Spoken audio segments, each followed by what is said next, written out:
100 is a sci-fi show on the CW. After a nuclear apocalypse, the human race could no longer survive on the ground.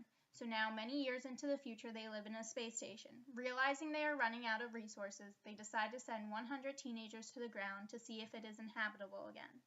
The Earth is able to sustain human life again, but it is harder than they thought when they realize they are not alone. They must learn to survive in this new world against new enemies, a new environment, and each other.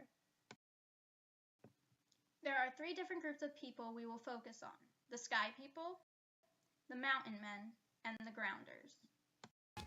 Right from the beginning, we know the Grounders are the antagonists of the show. Writer Adam Roberts sums this up by saying he inhabits the jungle, preying violently and barbarically on Western colonizers, this being that the Western colonizers are the 100. Why do Grounders matter, and how does it relate to race and ethnicity? The Grounders are meant to be portrayed as the complete opposite of our protagonists. The Grounders are presented as wild warriors with no capacity for peace or negotiation. The real question is, why are most of the Grounders people of color, and why are they given negative stereotypes? Grounders are mostly played by people of color, and when they are not, they have this representation of blackness, according to writer Adam Roberts. This idea of blackness is presented not only with skin color, but having things like their dreadlocks and tattoos. The Grounders are also given the negative stereotype of being emotionless, violent killers. Impossible. Head I step began go down. Tay drag him up. I've done it with Lincoln. That traitor is the reason Inda. that village was slaughtered by your people. Plenty! Can't win this war. So what are you saying? We just do nothing? Let them bomb us?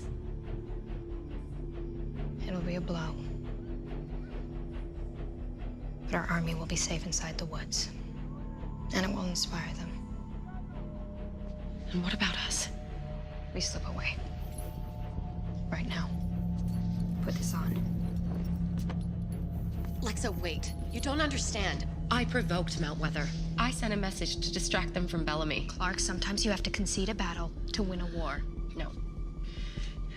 We can inform the leaders of the clans. Pick a rendezvous point in the woods. Each of them can slip out separately. And how many more people will they tell? Where do we draw the line?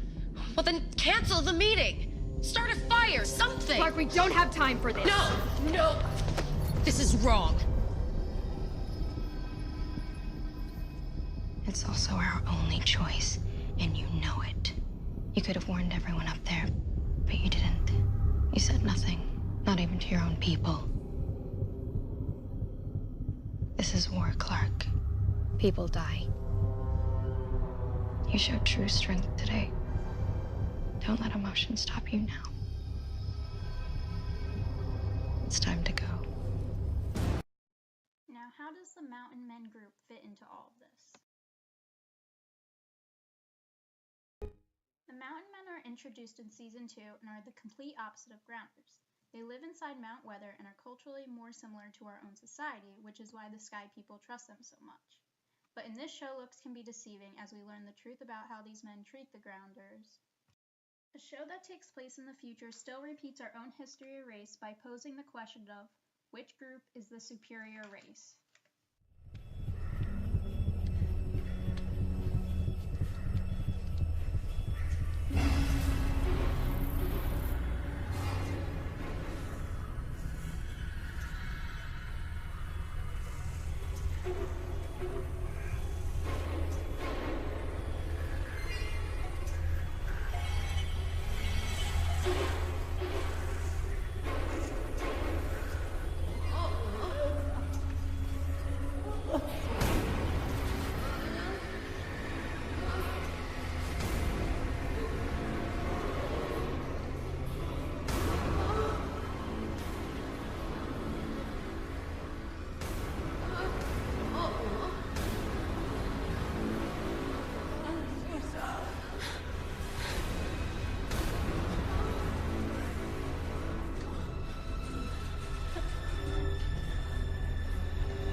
Human experimentation is as old as the practice of medicine, and in the modern phase has always targeted disadvantaged, marginalized, institutionalized, stigmatized, and vulnerable populations.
human experimentation parallel our own history, but when the sky people land on the ground, it's like Columbus all over again when they discover the grounders. There's a theme of manifest destiny that the sky people and mountain men think they have a right to the earth over the grounders. Again, it brings it back to this point of which group is more superior. This is our home now. We built this from nothing with our bare hands. Our dead are buried behind that wall, in this ground. Our ground. The grounders think they can take that away. They think that because we came from the sky, we don't belong here. But they're yet to realize one very important fact. We're on the ground now. And that means we are grounders. Grounders with God. I know we disagree. But this will all be over soon. I bombed Tom DC today.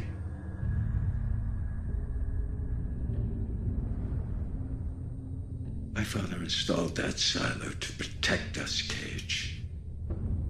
Why can't you see that that is exactly what I'm trying to do?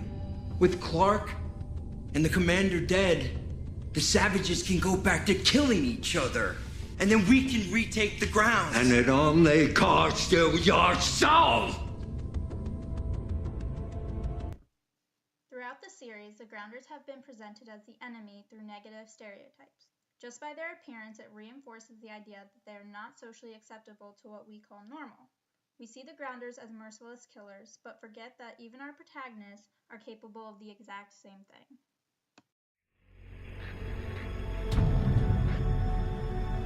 None of us has a choice here, Clark.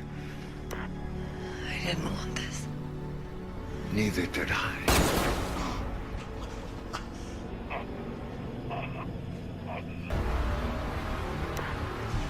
Listen to me very carefully.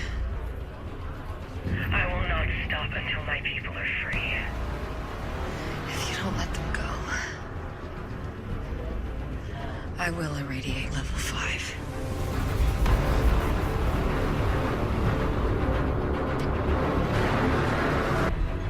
Clark, we're out of time.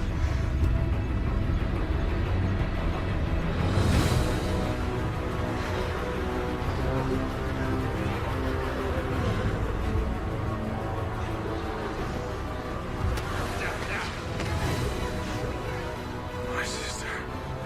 My responsibility. I have to save them.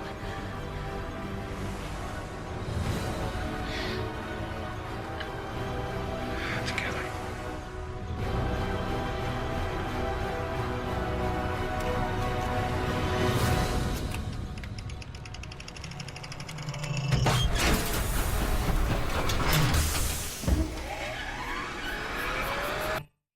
We see one group as the enemy for so long through negative stereotypes, we forget that these traits pop up in other groups as well. That our heroes can kill as well, and that they are actually killing the innocent. And that these massive murders have nothing to do with the grounders. So the real question is, who's the enemy now?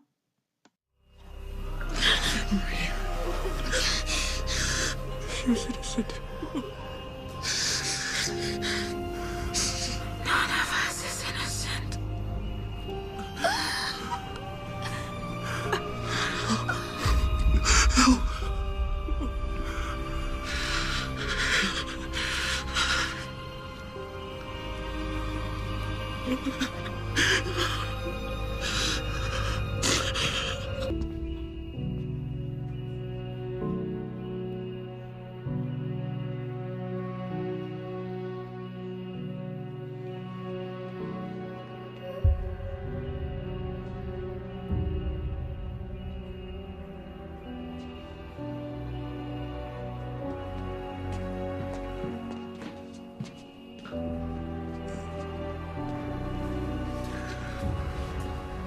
What did you do?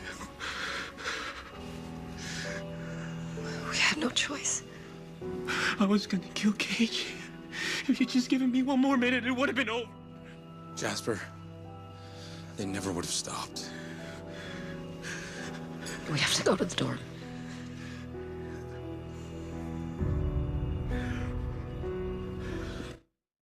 We We see parallels in our own history of race repeat itself in this show. There's always the struggle for power between different cultures and races, which is evident in the 100. Just because the Grounders look different does not mean they're any less human. And when it comes down to it, even our heroes can lose their humanity.